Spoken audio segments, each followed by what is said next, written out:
Tribuners dimanapun kalian berada, jumpa lagi bersama saya Yana Sukmati di Ngobrol Persib yang tentunya akan membahas ini seputar pertandingan pekan ke-11 Super League 2025-2026 antara Bali United versus Persib Bandung yang akan diselenggarakan misalnya di Stadion Kapten Iwayan Dipta di Gianyar, Bali pada hari Sabtu ya.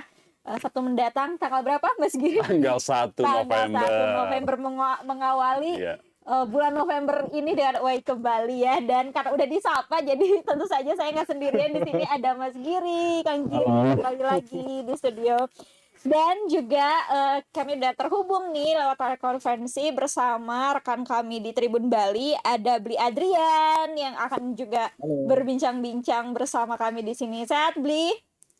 Sehat. Bagaimana cuaca di Bali menjelang pertandingan hari Sabtu nanti? Sekarang mendung. Lagi Lagi mendung ya? agak turun-turun, mau hujan ini kayaknya. Oke, sama seperti di sini ya, Iya, tampaknya hujan seluruh terus. Indonesia. Kemarin juga lawan Persis Iya, hujan. hujan udah ngeri-ngeri ya pemain Super Iya. League di musim menuju akhir tahun ini. Demam nanti. Demam, masuk angin kok di Indonesia penyakit ya. Oke, Bli, sebelum kita bahas preview pertandingan nanti, kita akan review dulu pertandingan kemarin ya, Persib Bandung melawan Persis Solo di pekan ke-10. Di pertandingan terakhir bulan Oktober, alhamdulillah ternyata Persib Bandung bisa menyapu bersih kemenangan, clean sheet juga, nirbobol, suatu prestasi yang rasa-rasanya patut ya dibanggakan oleh para bobotan. Seperti apa komentarnya? Iya, lagi-lagi Persib menang kemarin di kandang melawan Persis Solo dengan skor 2-0, walaupun ada insiden di babak pertama, bahkan bisa dikatakan pertengahan babak pertama Persib kehilangan satu pemain, Luciano, yang berdasarkan VAR ternyata ada gerakan tambahan di kaki dia yang membuat akhirnya Persib kehilangan Luciano, terus kemudian membuat perubahan, dan Hodak yaitu dia mampu merubah keadaan, memasukkan Adam Alis dan mengeluarkan Sadil yang kemudian ada insiden itu. Ya itu sangat wajar sih ada seperti itu, dan Sadil kemudian minta maaf. Dan ini penutup Oktober sempurna, 2 laga di Super League, 2 kali kemenangan, kemudian di ACL itu juga 2 kali kemenangan, dan ini juga akan menjadi modal yang sangat bagus nanti untuk melawan Bali United, dan saya pikir ini lawan yang setara lah. Lawan yang setara setelah 2 pertandingan sebelumnya di Super League, kan bisa dikatakan bahwa lawan itu cukup jauh secara klasemen ya. Orang bisa mengatakan iyalah lawan PSBS, iyalah lawan Persis gitu kan. Nanti kemudian ini melawan Bali United yang secara klasemen kan nggak jauh beda, cuma jarak 3 poin, dan ya ini modal yang sangat bagus untuk menjelang pertandingan melawan Bali United. Oke, baik. Nah, Bali United tentunya udah kangen ya bisa bawa pulang trofi Liga lagi gitu ke Bali tentunya. Nah, seperti apa sih sebenarnya kalau bicara target dari Bali United pada musim ini? Kalau target dari Bali United sendiri memang dari awal, karena memang ini adalah pembentukan tim yang baru dari era sebelumnya di bawah asuhan Stefano Cugura, dan manajemen merombak besar-besaran tim, banyak pemain yang dikeluarkan, bahkan pelatih dan tim kepelatihan juga diganti dengan nahkoda coach Joni Jensen, dan beberapa pemain Belanda juga dibawa ke Bali, dan tentu saja sejak awal kami juga sudah berbincang dengan pelatih Bali United yang menyatakan bahwa memang target untuk musim ini sebenarnya bukan juara, bukan trofi, bukan untuk membawa pulang trofi, melainkan untuk menyusun tim yang baru, untuk menyusun karakter dan filosofi yang baru, dan memang pelatih tidak menjanjikan untuk bisa juara. Makanya supporter Bali United tentu tidak perlu berekspektasi tinggi-tinggi untuk juara, tentu saja karena target dari Bali United di musim ini paling tidak 5 besar. Namun untuk di musim-musim selanjutnya nanti bisa dilihat perkembangan dari musim ini, bagaimana ramuan coach Joni Jensen yang mengubah filosofi dari sebelumnya era coach Teko, kemudian sekarang era baru di bawah asuhan Joni Jensen dengan filosofi yang baru tentunya. Oke, menarik ya. Jadi memang walaupun tidak punya target juara. Kalau secara tim berarti sebenarnya mirip-mirip ya Mirip dengan sama Persib sih. sama-sama Banyak diombak. melakukan pembongkaran, tapi Iya. secara pelatih kan beda. Persib tetap Bojan Hodak. Ya Persib tetap Bojan Hodak, dan secara tekanan publik juga sepertinya beda karena Iya. karena udah back to back juara. Dan sekarang ya kita belum pernah dengar ya Bojan Hodak target pastinya apa pada musim ini, Tapi tetapi kalau Umuh kan bilang bahwa ya harus hat-trick hat-trick. ya, harus hat-trick. Oke. Nah, Bli, seperti apa sih persiapan Bali United dalam menghadapi pekan ke-11 ini? Saat ini seperti apa? Untuk pekan ke-11 menghadapi Persib Bandung, tentu bagi Bali United ini sebuah pertandingan paling besar. Tentu saja dapat saya sebutkan ini pertandingan paling besar dari musim ke musim, bahwa musim lalu pertandingan antara Bali United dan Persib Bandung menyedot jumlah penonton paling banyak, yakni 10.000 lebih penonton. Dibanding rata-rata laga kandang Bali United yang hanya paling berkisar 3.000 atau 4.000, 5.000 penonton. Memang pertandingan melawan Persib Bandung ini memang laga yang paling dinanti-nantikan seluruh pendukung pecinta sepak bola, pendukung Bali United untuk bertemu Persib Bandung, apalagi dua tim juga merupakan tim yang berlabel back to back Bali United di era tahun 2019 dan 2021-2022, kemudian Persib Bandung di era 2 musim kemarin yang berhasil menyandang status back to back. Tentu ini tidak hanya gengsi saja menariknya, juga ada tentu saja ini reuni-reuni pemain-pemain dari Belanda seperti Tom Haye, kemudian ada Eliano, kemudian dengan sang pelatih Bali United sendiri yakni Johnny Jensen, kemudian juga dengan Mike Hapmeyer. Itu kemarin juga mereka satu tim di PEX Volley, kemudian Tom Haye juga satu tim bersama tim Resford di Almere. Tentu saja ini menjadi pertandingan yang penuh dengan emosional, tapi juga harus dibalut dengan profesional, dan akan terjadi perang lini tengah nantinya jika Tom Haye dipercaya Coach Bojan Hodak menjadi starter tentunya dan dimainkan, mungkin akan bertemu dengan ada perang lini tengah di sini nantinya. Tentu saja ini sudah didaulat menjadi big match, laga yang dinanti-nantikan, dan menariknya dalam rekor beberapa pertemuan terakhir dalam laga kandang di Stadion Dipta, tampaknya Stadion Dipta ini cukup angker bagi Maung Bandung. Rena. Musim lalu imbang dalam dua pertandingan terakhir di Bali di Stadion Dipta selalu imbang 1-1, tapi kemudian di putaran kedua Persib bisa menang di Bandung. Di musim sebelumnya kan ada yang semifinal lah, istilahnya semifinal, dan main di sana itu 1-1, terus main di Bandung 3-0 Persib menang, kemudian final melawan Madura United. Sementara pada musim lalu juga 1-1 ketika main di sana, terus main di sini menang Persib 2-1. Ini setidaknya juga menjadi modal bahwa memang secara keseluruhan di era Liga 1 kedua tim bermain sebanyak 16 kali, dan Persib cuma kebagian 2 kali menang. Kalah sih sebenarnya. Bali United secara keseluruhan itu menang 5 kali, 9 kali itu berakhir imbang. Tapi hasil terakhir ini membuktikan bahwa Persib itu bisa menang lah melawan Bali United. Dan mudah-mudahan nanti juga terjadi lah. Tadi menarik kata Bli Adrian, Stadion Kapten Iwayan Dipta ini angker bagi Persib. Ternyata nggak hanya saat melawan Bali ya, terakhir saat melawan Persita di Iya, di sana. Stadion Kapten Iwayan yang sama pun Persib nampaknya kesulitan ya, dan bahkan kalah gitu saat melawan Persita Tangerang. Nah, oke, kalau tadi dari Bali United, nah kalau dari Persib Bandung sendiri, Kang Giri, apa sih saat ini modal yang dimiliki Persib Bandung? Katanya ada pemain-pemain yang juga yang sebelumnya diparkir sekarang udah siap tampil ya, itu seperti apa? Ya, modal untuk ke Bali United tentu saja kemenangan Oktober di sapu bersih tanpa kebobolan itu sebuah rekor yang bagus lah. Sebelumnya Persib selalu kesulitan ya. Terakhir yaitu main di Bali, kalah 1-2 melawan Persita, bukan tuan rumah sekarang. Dan ya sekarang ini secara keseluruhan saya kira chemistry antar pemain sudah lebih bagus. Dan kemudian kemarin melawan Persis Solo itu menang 2-0 dengan catatan bahwa Persib juga kehilangan satu pemain, Luciano, yang pasti nanti juga akan absen, tapi ternyata ada kabar bagus. Kemarin Putros nggak bisa dimainkan dalam 2 pertandingan beruntun kan. Melawan Selangor dia cuma menjadi cadangan, kemudian kemarin melawan Persis dia nggak ada di bench pun nggak ada kan karena cedera. Terus Andrew Yong kemarin sebenarnya kata Hodak akan dimainkan 5-10 menit terakhir. Dia masuk di cadangan, tapi ternyata skenario berubah.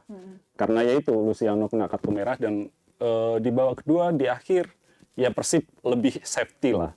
Makanya kemudian ball position itu jauh Persis Solo yang menguasai pertandingan. Karena yaitu fokus termasuk memasukkan Adam Alis itu kan bagian dari skenario untuk yang saat itu masih unggul 1-0 untuk mengamankan itulah.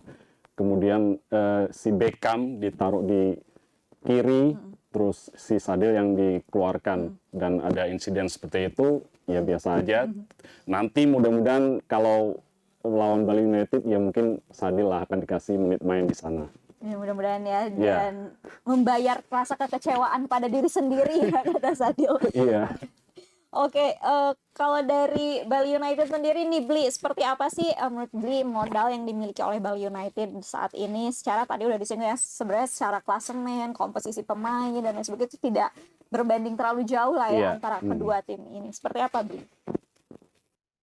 Kalau modal tentu modal tak terkalahkan di 3 laga terakhir ini menjadi modal dan motivasi cukup kuat, dan tentu saja melawan Persib Bandung itu juga menjadi modal motivasi bagi para pemain Bali United sendiri, termasuk pelatih yang kemarin saya juga sudah sempat berbincang dengan Coach Joni Jensen, dengan para pemain juga. Memang dalam pertandingan ini mereka tak segan-segan menargetkan 3 poin untuk meraih kemenangan di laga kandang ini, apalagi kemarin Bali United melawan Persita harus kehilangan 3 poin dan harus berbagi 1 poin dalam laga kandang di Stadion Kapten Iwan Dipta. Tentu saja mereka di hadapan penonton yang jumlahnya akan lebih banyak, yang menjadi pemain ke-12 ini tentu mereka tidak akan ingin malu di hadapan publik sendiri. Dan dari komposisi pemain sendiri Bali United diprediksi juga bakal tampil full tim dan tidak ada kendala berarti, meskipun beberapa pemain kemarin sempat cedera seperti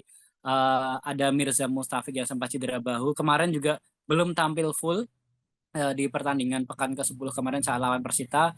Mirza dimasukkan di babak kedua karena memang kondisinya yang belum pulih. Namun tentu saja turunnya Mirza menjadi kabar baik bagi Bali United karena Mirza juga memiliki peran yang sangat vital di lini gelandang serang di Bali United sendiri. Selain itu juga ada nama Brandon Wilson, yakni gelandang bertahan dengan tipe stylish ini. Kemarin juga sempat mengalami cedera, tampaknya di laga lawan Persita dia juga harus ditarik di pertengahan pertandingan, di pertengahan babak kedua karena memang mungkin kondisinya yang belum fit, dan diharapkan tentu saja Bali United dapat tampil full tim. Untuk pemain yang cedera hanya ada nama Made Tito yang dipastikan cedera. Selain itu juga ada nama Irfan Jaya. Irfan Jaya juga saya juga sempat konfirmasi ke manajemen tim tadi bahwa Irfan Jaya juga diperkirakan masih cedera dan masih harus absen. Tentu saja ini akan mengurangi kekuatan di lini sayap, namun tentu saja Coach Joni Jensen memiliki strategi khusus, skema khusus untuk menghadapi situasi ini. Dan secara keseluruhan dari segi persiapan, dari segi tim, Bali United juga sudah mempersiapkan secara matang penampilannya untuk menjamu tim Persib Bandung yang memang bagi Coach Joni Jensen, Persib Bandung ini adalah tim yang diwaspadai, apalagi di dalamnya ada 4 pemain berlabel timnas Indonesia yang kemarin juga sudah memang diwaspadai oleh Joni Jensen dan juga menjadi atensi. Tentu saja Joni Jensen juga sudah mempersiapkan para pemainnya dan tidak akan banyak rotasi dari permainan-permainan di pekan-pekan sebelumnya. Rena. Oke, baik Bli. Secara khusus Joni Jensen meng-highlight ya para pemain. Saya juga sempat lihat bahwa Coach Joni ini juga memuji ya sosok Eliano Reinders yang salah satu yang menjadi, kalau kemarin kata Boboto capek di mana-mana karena posisinya bisa ditebak dia tiba-tiba ada di depan, belakang, tengah, samping dan lain sebagainya. Oke, sebelum ke Kang Giri lagi nih Bli, kalau kelemahannya itu sendiri seperti apa sih? Mungkin karena di pertandingan sebelumnya saat melawan Persita juga belum berhasil ya untuk mencetak gol dan mengakhiri pertandingan dengan skor imbang. Nah, selain itu apa sih kelemahan yang kira-kira menjadi titik gitu yang disoroti menjelang pertandingan pekan ke-11 ini? Untuk tim Bali United sendiri memang saat ini masih seperti ombak ya, jadi masih pasang surut dan belum begitu konsisten permainannya dari pekan ke pekan. Baru kemarin 2 pekan berhasil memetik 3 poin. Kemarin juga performa kembali underperform, di mana memang di bawah asuhan Johnny Jensen ini Bali United banyak menyerang, banyak penguasaan bola. Namun di sisi lain dari segi finishing masih menjadi PR besar. Mesti 14 gol sudah disarankan ke gawang lawan, namun juga 15 gol masuk ke gawang Bali United dengan selisih -1 gol.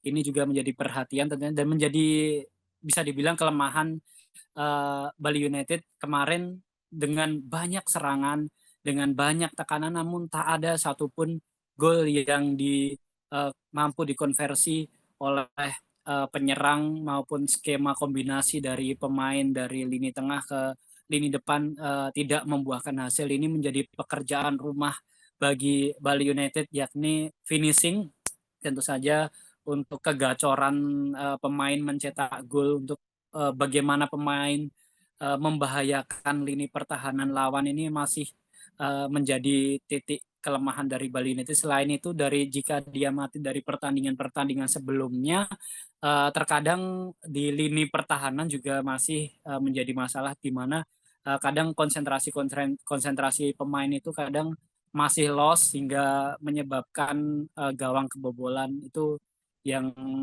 saat ini menjadi perhatian dari tim kepelatihan Bali United, yang tentu saja ini harus diperbaiki. Kemarin saya juga sudah menyinggung ke pelatih, apakah akan menambah porsi latihan untuk striker. Bahkan saya juga langsung disuruh melihat langsung di sesi latihan, ingin membuktikan langsung kepada kami awak media bahwa dia benar-benar melatih serangan-serangan, kombinasi serangan, baik itu dari crossing, dari finishing, dari penyelesaian, itu akan dimaksimalkan. Dan pemain tentu saja khususnya striker ini akan lebih dilatih lebih keras lagi menjelang pertandingan melawan Persib Bandung, dengan misi untuk dapat memetik 3 poin atas Maung Bandung. Rena. Oke, baik, Pli. Bicara soal kelemahan soal finishing nih, kayaknya harus tos nih kita. Sama. Sama Bli Adrian. Hampir sama kayaknya. Selain tadi sama Setelah soal kehilangan komposisi. Ciro dan DDSL. Iya. Ya, setelah kehilangan seluruh pemain asingnya ya, lebih tepatnya. Saat ini memang masih kayaknya Persib Bandung juga belum menemukan skema finishing yang enak gitu ya, lebih tepatnya. Kalau misalnya terkonversi gol ya banyak yang terkonversi gol. Kita juga berhasil menang 4 kali beruntun di bulan Oktober ini. Tapi rasa-rasanya kalau kelemahan kayak Kang Giri juga udah mau bilang soal finishing kayaknya. Kayaknya memang sama aja sih kalau masalah finishing ya. Memang Persib dalam 4 pertandingan terakhir itu selalu mencetak gol, bahkan 3-0 ketika melawan PSBS. Tapi ternyata jumlah gol itu sangat jomplang lah dengan peluang yang didapat. Kemarin Ramon itu ternyata bermain dari awal ya. Banyak sekali peluang sebenarnya, tapi ternyata dia belum rezeki ya. Belum rezeki. Sebenarnya udah mencetak gol, tapi ternyata ya itu dianulir. Ya, itu kecewa dia, sih sebenarnya. Itu dia yang namanya rezeki. Kalau misalnya belum milik kita, ternyata dianulir juga ya. Ya itu gol akan menjadi PR juga. Ya mudah-mudahan lah menjelang melawan Bali United yang ternyata juga kebobolan sangat banyak kan, 15 gol dari 9 pertandingan itu ya lumayan lah. Seperti kemarin Persis juga kebobolan 16 kali kan. Dan ini menjadi kabar bagus untuk Persib, bagaimana nanti bisa mengeksplor ruang-ruang di lini pertahanan Bali United. Bagaimana nanti misalkan ya Ramon kayaknya akan dipasang sejak awal juga. Nanti teman-teman di semuanya fokus lah membantu dia untuk mencetak gol. Karena kemarin mungkin juga bentuk kepercayaan dari Boyan Hodak ya untuk memberikan ruang bagi Ramon. Dan ternyata bukan Bojan Hodak aja yang percaya dengan Ramon. Bojan Hodak melihat, dia mengatakan bahwa Ramon udah berbuat banyak ketika melawan Persis ya. Dia menjadi wall, menjadi pemain pertama yang melakukan pressing ke lini pertahanan lawan. Selain itu juga Boboto itu juga sangat mendukung, walaupun sebelumnya itu banyak sekali lah nada-nada negatif di media sosial ya. Tapi ternyata kemarin ketika melawan Persis, menggema nama Ramon di stadion itu. Boboto itu menyebut-nyebut nama Ramon. Bagaimana ini harus dimanfaatkan oleh Ramon menjawab kepercayaan Boboto ini. Seperti yang dia bilang kan, dia akan berusaha untuk memberikan yang terbaik untuk Persib. Bahkan rekan-rekan timnya sendiri saat Ramon mencetak gol, Iya. seluruh yang ada di bench lari ikut, untuk merayakan. Walaupun hasilnya juga mengecewakan, nggak gol. Iya, ini kayaknya juga, saya nggak tahu ya sebelum-sebelumnya, tapi rasa-rasanya baru kali ini ada penyerang yang sampai saat ini belum mencetak gol tapi didukung sebegitu besar. Karena itu juga sangat penting untuk membangun kepercayaan diri pemain sih. Kemarin ketika melawan Persis, gol pertama dari Luciano kan juga ada imbas lah, ada pekerjaan dari yang dilakukan Ramon ketika bermain 1-2 dengan Luciano. Kemudian sebenarnya bola itu hampir dikuasai oleh bek lawan, tapi ternyata Ramon bisa mengambilnya dengan membenturkan badan dia yang kokoh. Memang kokoh, dia memiliki body balance yang bagus sehingga mental bek lawan ditembaknya sama dia, terus disundul sama lawan dan jatuh ke kaki yang tepat dengan tendangan volley yang kemudian mematikan dan mencetak gol. Itu salah satu fungsi dari Ramon pada pertandingan itu, walaupun minusnya memang nggak ada gol. Nggak ada gol ya, dan lagi-lagi kelemahan Persib Bandung masih tentang finishing. Kalau lini belakang ya sejauh ini susah mengomentari. Kemarin cukup solid sebenarnya ya. Barba, Matrikardia dan Julio itu kan udah ngeklik seperti yang dikatakan Julio Cesar kan sebelumnya, bahwa walaupun dari negara-negara berbeda, mereka bisa berkomunikasi dengan bahasa Inggris, dan sejauh ini setelah bersama-sama sekian bulan, kayaknya mereka sudah mengetahui satu sama lain, udah saling tahu. Dan nggak masalah ya siapa yang akan jadi starter duluan. Makanya kemarin Julio Cesar juga masuk belakangan, tapi langsung klop dan tahu posisi dia di mana ya. Iya, kemudian si Barba kan digeser ke kiri untuk mengisi posisi Eliano yang kemudian digeser ke sayap kanan. Iya, oke, baik. Nah, sekalian kalau gitu kita ngomong prediksi susunan pemain, saya akan mulai dari tim tamu dulu ya, beli ya, dari Persib Bandung dulu. Walaupun ya belum terlihat siapa aja yang akan dibawa, tapi kira-kira dulu aja. Iya, kita selalu nggak tahu squad list di Super League, beda dengan di ICL tuh yang kemudian dirilis kan. Di Super League ini Persib masih rahasia-rahasiaan lah. Beda dengan musim-musim sebelumnya, selalu ada dirilis di media sosial. Dan kayaknya Teja ya nggak bisa diganti lah. Nggak ada alasan untuk mengganti di pertandingan nanti setelah dia melakukan berbagai usaha sehingga gawang Persib masih nggak kebobolan dalam 4 pertandingan terakhir. Terus kemudian di kanan ya seperti biasa Kakang Rudianto sebagai pengisi slot untuk pemain U23. Di 2 back tengah kayaknya masih Matrikardi sama Barba. Barba kemarin juga menjadi pemain terbaik ketika melawan Persis Solo dengan kinerja dia yang bagus, build up, terus pertahanan juga bagus. Kalau di kiri mungkin ada pengaruh dengan hilangnya Luciano, apalagi masuk juga Putros nanti akan bermain di sana. Terus di gelandang tengah ada kayaknya Luciano akan diganti sama Tom Hai. Terus bersama Klopp.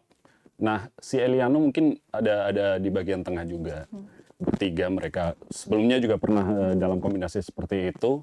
Terus di sayap kanan kayaknya masih ada Baros. Terus di ujung tombak kayaknya masih ada yang kemarin Ramon. Kalau di ujung tombak Ramon, nanti Sadil kayaknya masih di kiri. Untuk ya mengobati kecewaan kemarin. Mudah-mudahan ya. Ya mudah-mudahan nanti dikasih kemurahan hati dari Bojan Hodak. Iya, untuk membayar kekecewaan tersebut. Semoga performnya pun jauh lebih baik bisa menjawab bahwa dia layak dimainkan. Seperti yang dia bilang kan, ingin memberikan yang terbaik untuk Persib. Ya mudah-mudahan nanti ketika melawan Bali United, tim yang secara level ya bisa dikatakan setara, beda dengan PSBS atau Persis kemarin, ya mudah-mudahan bisa menunjukkan bahwa dia memang layak.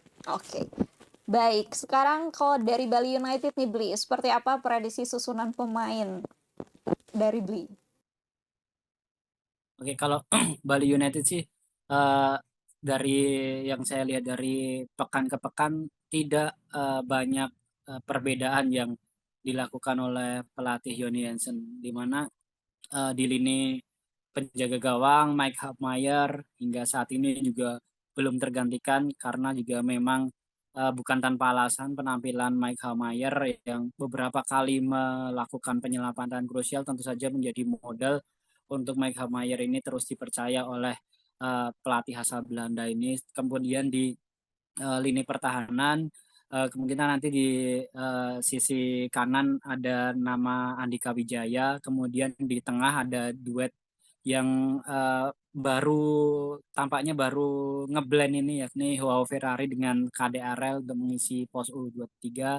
Itu kemarin di musim lalu KDRL begitu padu dengan Elias Dolah, namun sekeluarnya Elias Dolah dari Bali United ini menjadi pekerjaan rumah bagi lini pertahanan Bali United. Namun di akhir-akhir kemarin tampaknya Arel mulai padu dengan Joao Ferrari. Kemudian di back sayap kiri tentu ada nama Kapten Ricky Fajrin yang memang selalu diplot di posisi itu. Namun mungkin yang kemudian berbeda adalah kemarin karena KDRL harus membela timnas sehingga kemarin sempat tim Resfur ditarik menjadi back tengah. Namun setelah kembalinya KDRL sekarang tim Resfur mulai menempati pos utamanya yakni sebagai gelandang bertahan. Jadi di lini tengah nanti diprediksi ada nama tim Resfur, kemudian ada Brandon Wilson yang sama kuat menjadi kekuatan di lini tengah Bali United.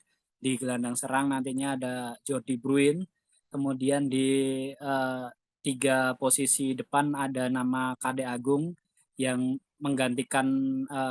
akan menggantikan peran dari Irfan Jaya yang memang tampaknya Kade Agung ini diberikan ruang lebih oleh Johnny Jensen dan dapat dimanfaatkan, dapat diefektifkan oleh Kade Agung. Dari beberapa pertandingan kemarin dia mampu menciptakan peluang, mampu dan berani melakukan penetrasi dari lini tengah hingga membuat peluang berbahaya di lini depan ini. Kade Agung tampaknya akan menjadi kepercayaan coach Johnny Jensen membantu menjadi perantara lini tengah dan juga ke lini serang. Kemudian di sayap kanan ada nama Taimen Gopel yang juga menjadi penghuni tetap walaupun kadang dirotasi di sisi kiri, namun dia tentu saja sejatinya di posisi kanan yang menjadi pembeda di lini serang yang memiliki ciri khas kecepatan, kelincahan dalam menggiring bola dan berbahaya bagi tentu saja ini harus diwaspadai oleh lini pertahanan dari Persib Bandung. Dan di target man tentu saja Boris Kopitovic ini yang menjadi target man untuk penyelesaian akhir dari skema penyerangan dari Bali United. Mungkin itu prediksi saya 11 pertama karena mungkin Mirza Mustafik kemungkinan akan di bangku cadangan jika kondisinya belum benar-benar pulih karena memang di pertandingan sebelumnya Mirza Mustafik juga masih di bangku cadangan meskipun di 8 atau 7 pertandingan sebelumnya selalu menjadi pemain utama di posisi gelandang serang. Jadi kemudian di gelandang serang nanti akan diisi Jordi Bruin atau Mirza Mustafik antara itu. Rena. Oke, baik. Rasa-rasanya kedua tim ini akan sama-sama mengandalkan lini tengah mereka ya, yang Iya. karena kayaknya dua penyerang di kedua tim pun sama-sama finisher gitu tipe. Jadi yang akan berperang kayaknya kuat-kuatan di lini tengahnya nih, ntar kita lihat sama-sama. Oke, baik, ini udah di penghujung segmen dan sekarang kita akan tanya tentang prediksi skor ya, Bli. Nah, dari tim tuan rumah dulu ya. Dari tim tuan rumah seperti apa prediksi skornya? Prediksi untuk kemenangan Bali United 2-1. Masih 2-1 angker ya. stadion di Persib Bandung meskipun kabarnya tiket sudah diborong bobotoh di gate 2 dan 3. Oke. Oke, dari Namun sini. Semeton Dewata juga pasti tidak mau kalah, akan menjadi pemain ke-12. Ini akan memberikan energi dan suntikan motivasi bagi Bali United untuk mampu menang. Karena biasanya Bali United ini memiliki ciri khas jika dia bertanding dengan tim yang kuat dia akan tampil lebih all out gitu. Lebih all out ya. Seperti kata Boyan Hodak ya, siapapun yang akan melawan Persib Bandung akan tampil 100 kali lebih kuat. Di sini Iya. Bli tadi saat Bli ngomong 2-1 kemenangan Bali United tuh belakang sana tuh langsung kayak gitu. Kata ya. Oke, kalau dari Kak Giri prediksi tebak skor seperti apa? Ya kemarin bener loh. Sebenarnya kita Kemarin bener 2-0. Iya. Melawan Bali United, saya melihat catatan mereka sebagai tuan rumah kayaknya nggak bagus juga. Dari 4 pertandingan kalau nggak salah mereka cuma sekali menang, terus 2 kali imbang, terus sekali kalah kalau nggak salah lawan PSIM. Nah ini juga menjadi sesuatu yang mungkin bisa diikuti, yang PSIM ya, mungkin bisa diikuti oleh Persib. Apalagi 4 pertandingan sebelumnya Persib selalu menang tanpa kebobolan. Dan mungkin tren itu akan berlanjut di Bali United nanti, di kandang Bali United. Ya mungkin ya 1-0 lah bisa. Bisa. agak nggak percaya diri ya kalau Bisa percaya diri dong. percaya diri 1-0. Iya. 1-0 dari Ramon ya. Soalnya gini, kalau tidak misalkan kalah nanti, poin akan disamain. Sekarang Oh iya, posisi 8 Bali United, Persib di posisi 5, selisih beda poin 3 cuma poin. 3 poin, nanti bisa disamain dan akan semakin tertinggal nanti dari tim-tim yang berada di atas.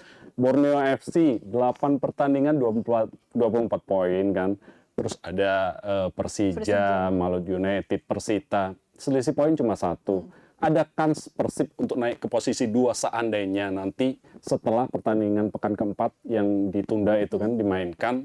Misalkan Persib menang lawan Borneo kan bisa langsung naik ke posisi kedua untuk menempel Borneo FC. Makanya sekarang walaupun lawan Bali United ya janganlah kalah.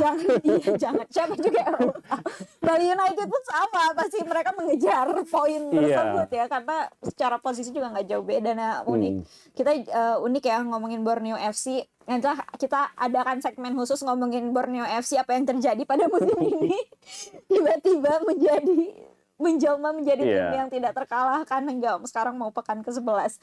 Oke, kalau gitu kita udah di penghujung acara. Bli, Adrian, terima kasih banyak atas waktunya. Salam untuk teman-teman di Tribun Bali dan juga good luck nanti match-nya. Gak apa-apa kan saya ucapkan good luck. Gak apa-apa.